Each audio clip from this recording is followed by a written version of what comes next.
Hello दोस्तों, good evening.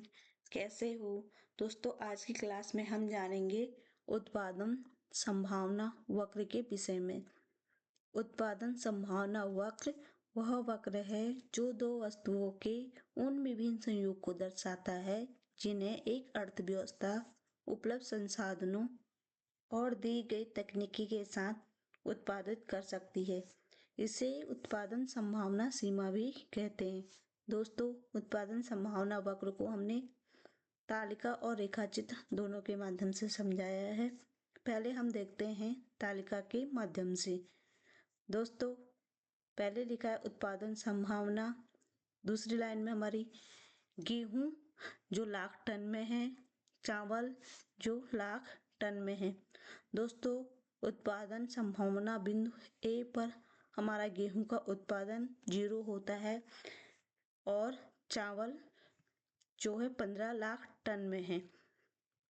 B संयोग पर जब हम गेहूं की मात्रा को बढ़ाते हैं, 1 लाख टन कर देते हैं, तो हमारी चावल घटकर 14 लाख टन हो जाता है।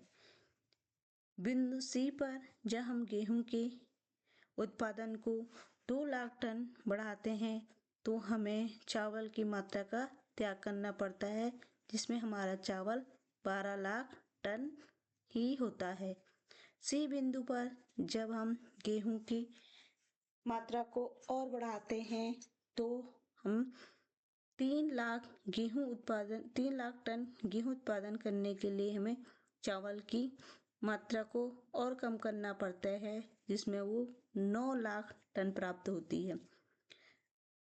ए बिंदु पर दोस्तों गेहूं का उत्पादन 4 लाख टन में होता है, तो चावल का उत्पादन और भी कम 5 लाख टन में होता है। दोस्तों, एफ बिंदु पर उत्पादन संभावना जब 5 लाख टन गेहूं उत्पन्न करती है तो चावल का उत्पादन 0 होता है। दोस्तों, इसे ही हमने रेखा चित्र के माध्यम से दर्शाया है। दोस्तों, ये हमारे जो ऊपर इस तालिका में जो उत्पादन संभावना बिंदु है उसे हमने इस वक्र के माध्यम से दर्शाया है।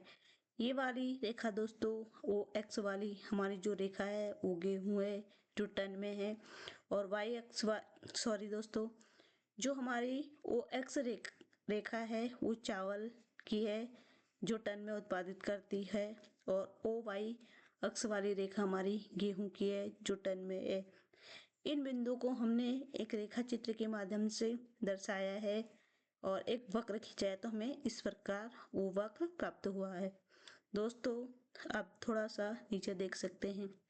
यह उत्पादन संभावना वक्र यह दर्शाता है कि गेहूं का अधिक उत्पादन करने के लिए चावल की मात्रा को त्यागना पड़ता है। जैसे जैसे गेहूं का उत्पादन बढ़ता है वैसे वैसे चावल की मात्रा को कम करना पड़ता है। रेखाचित्र में हम देख सकते हैं कि गेहूं की मात्रा को बढ़ाने के लिए हमें चावल की मात्रा को कम करना पड़ा, जिसके कारण यह वक्र बाएं से दाएं नीचे की ओर गिरता हुआ दिखाई देता है।